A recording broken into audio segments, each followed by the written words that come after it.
Yo, what's up, guys? Juan Ep is life. This is pretty cool. I recently discovered some videos from me and Cipha sit down with De La Soul at A3C back in like 2014, 2015. As you guys know, we had a legendary episode with De La Soul years before that. That was now, we all know, is the lost episode. So maybe one day we find it. But we eventually got to sit back down with them at A3C in Atlanta. And I'd never seen this video until right now. I wanted to share it with you. Rest in peace, Trugoy. Shouts to De La Soul. All their music streaming right now. Juan Ep is life.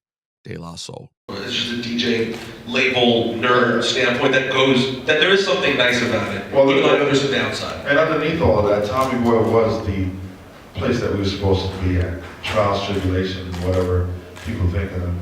They allowed us to be ourselves 100%. Never came in and tried to direct us. And of course, as a label, they suggested things, singles, that, but never told us you can't do this, you can't say that. So for us, it was perfect. I think we were meant to be there, and we wouldn't be sitting here if we weren't on top. Yeah. So you could have been on Blackwatch. When Mumble was us, we could have been that. We could have actually been with Blackwatch at one point. What's up? Bubba Carson And what's the name of Paradise. What's the name of the group though? Oh, X-Clan. X-Clan. oh, well, yeah, that they didn't have a lot. There wasn't a lot over there, right? That was a good record, but it wasn't. But the X-Clan was great. Yeah, they didn't have other stuff particularly besides. Although, let's be honest, I mean, marketing X-Clan was also probably an interesting challenge. Yeah. In retrospect. Shout out to X-Clan, what a great group. But anyways, so you guys, how fast did things start moving then? When you get the green light, you have some songs ready, how did things go? Plug tuning, we thought that was the beginning and the end, to tell you the truth. Yeah, we was just looking to hear it on the radio and that was kind of that. They were off to college, I was getting ready to go to the military. Then the opportunity came back to do Potholes in my lawn.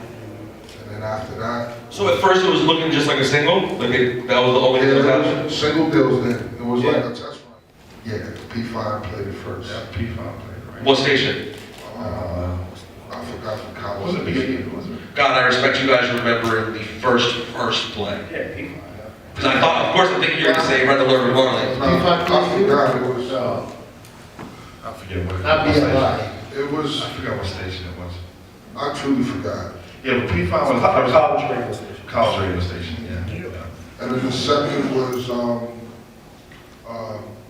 Dr. Dre. I love Dr. Dre. Yeah, That would be Yeah, it. you- Radio. And then it was like Jeff Foss. Jeff Foss after that.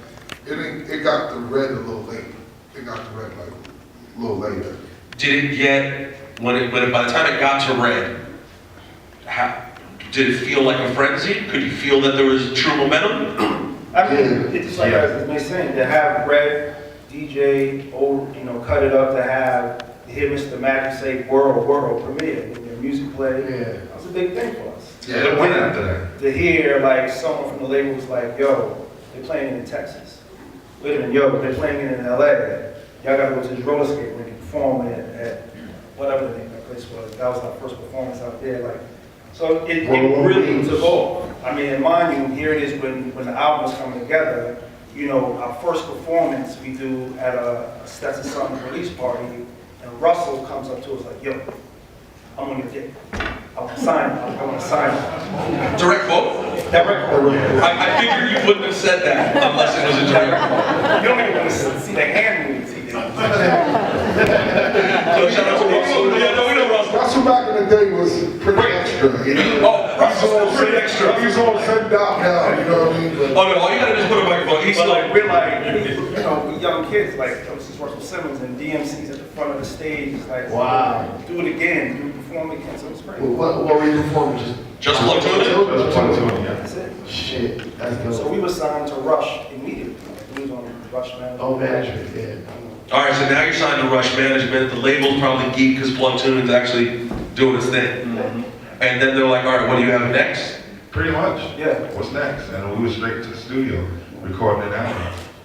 But we had so many notes and so many ideas that it was actually easy rolling into doing an album. It almost was like stop. I guess that's why we ended up with like 27, 28 songs. But the ideas were there, the records were there. here, and we were just recording them at that point.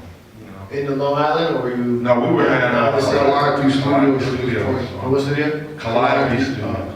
36. That's where Stet recorded, Biz recorded. Everybody. Russell Simmons is definitely like the Don King of hip hop, straight up.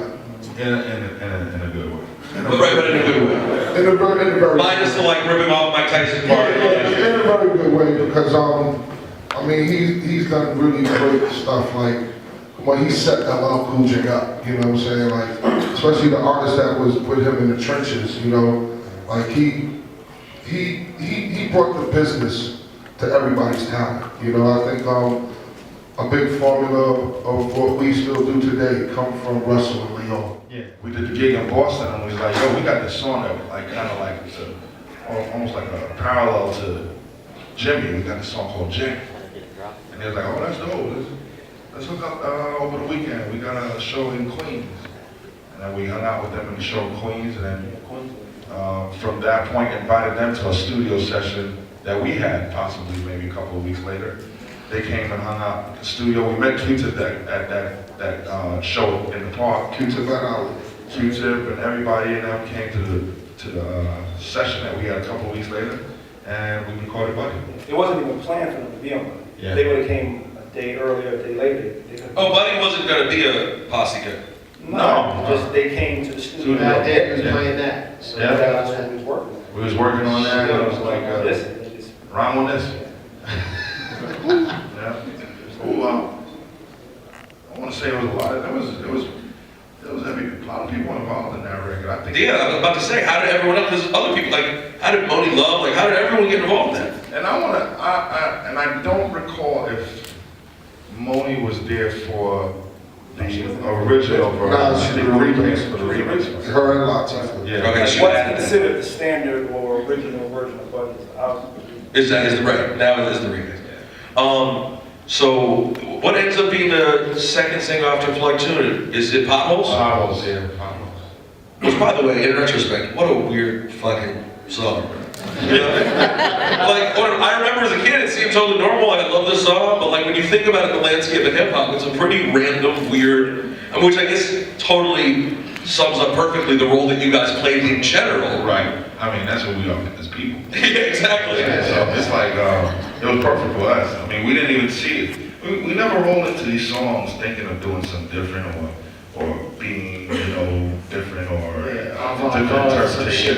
It's just we doing it, and it makes sense to us. It sounds good, it sounds cool, and sometimes as stupid as it may sound, it sounds like art to us, you know what I'm saying? So we just do it for just doing it. And a song like Potholes in My Lawn was trying to make sense of having a concept, but not wanting to spell it out, So here we go, we want to do a song called Suck MC You Bite My Rhyme, but let's call it Potholes in My Lawn.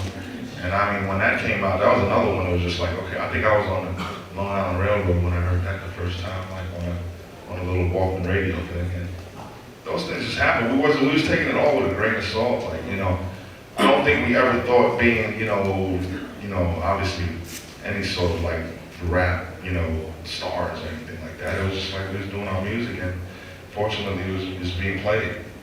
We thought we were stars. We thought we were stars in terms of, as you said earlier, we had succeeded because we just heard it on the radio. That was enough. That was it. Yeah, that was enough. I mean, the first time we I think the first gig we might have had out of New York was Texas, and you would have thought we went to Mars. And the show was with the Ghetto Boys And Sir Mix-a-Lot. and Sir Mix-a-Lot. Yo, 80s rap is the best. Like, the bills you look at, Yo. Best time of my life, man. Can't lie. You got to figure in '89, first tour we went on. LL, Slick Rick, us, PE, Ghetto Boys, NWA, Too Short. Special ed. Special ed. Last JJ Fair. Like all that stuff in the movie of NWA, that tour was the Nitro tour. We was on that tour. We was on it. Yeah. exactly how much were tickets for that show? Like, what, 20 bucks? Back then, I don't know, like 10 or 15 maybe. Tickets weren't a lot back then. And that was another thing, recording sorry. Recording 3 Behind Rising and the success of that, you know, we went straight on that tour, like, you know, newbies, like, we was doing gigs and stuff like that, but the tour, like, and then to be on a tour with LL, Cool J, Kane, Slick Rick, EPMD was on some of the gigs. A lot fell off that tree. A whole lot fell off those trees. We try to go beyond just the, you know, typical 1-2, 1-2. So I think it connects with a vast array of audiences. And you can relate, it's gonna sound weird, but you could go on those tours and relate to those kind of people, because growing up in Long Island, there's a mixture of people. Absolutely. And as opposed to somebody from Bed-Stuy, Brooklyn, that will be around finding cannibal fans, but just fucking white. Right. Yeah. That's real. No, that's real. And not only were we like, you know, crossing color lines, I mean, when we did gigs, you'd see 17-year-olds all the way up to 55-years at our shows. You know, so. I wonder if that's also the choice of music you guys sampled always too. Yeah, as well. For sure, I play a part. Now, Sampler played a significant part back then. Here it is. There was a lot of MCs that wasn't that great. It was just based on what they used, made them kind of hot, you know, and how the song structure was formatted and the quality of the mix. but that is something that clearly impacted you guys. The whole flowers, hippies, oh, De La so nice. De La Soul is dead was obviously a big response to that. Yeah. And that's how people saw it. Yeah. So you guys did get frustrated with the image that got cultivated? I think we were frustrated with the direction of the label in which they felt that they had to promote the product and suggest what the group was about. It was a concept you had for an album. They made it like that. So Pete's Porridge from De La Soul is Dead is really like kind of similar. An ode to, Rebelling from that. Find myself getting into, you know, due to someone they feel a certain way or thought that. I mean, when we were on tour, we was the fighters all day. It was her. Thank you for taking us there, because we covered this in the first one, I remember. Yeah, how did that reputation come to be? Because for those of you who don't know, within the hip hop business, it's like, oh, De La, nicest guys ever. It's like, oh yeah, it's true, but they will punch you in the fucking face if they have to. I mean, how did that reputation come to be? Tour. That's it. I mean, I remember, damn, man, you remember that? You already told it to us once and it didn't get recorded, so you gotta tell us again. I remember. What is this? There's some story you told I'm us. not sure if it was the day we signed with Tommy Boyle. Me, Mace, Merce, we call him Merce. His last name is Merce, so we call him Merce. But me, Mace, Merce, and Paul walking back, trying to catch the train. I think me and Mace get in a fight. Microphone. We saw some cats that was already fighting. It just, How we get in it? I don't know how we got that. dude, that man and spit in my face. Oh, okay. From there. Oh, you laughed at the fight? Wait, on your way to the Long Island Railroad? All the way to Signing your record From deal. signing the record. Paul was like, damn, man. I thought it was about peace. I thought you was about peace. You took wrong. We got kicked off the LS tour. Yeah, we got kicked off now. Fighting? All fighting. Yeah. Well, so were people just trying to test you guys? No, we was It wasn't always that. It would just be like, say, Kane had a swoop and scrap, Kane's dance had problems. I guess people would jump in.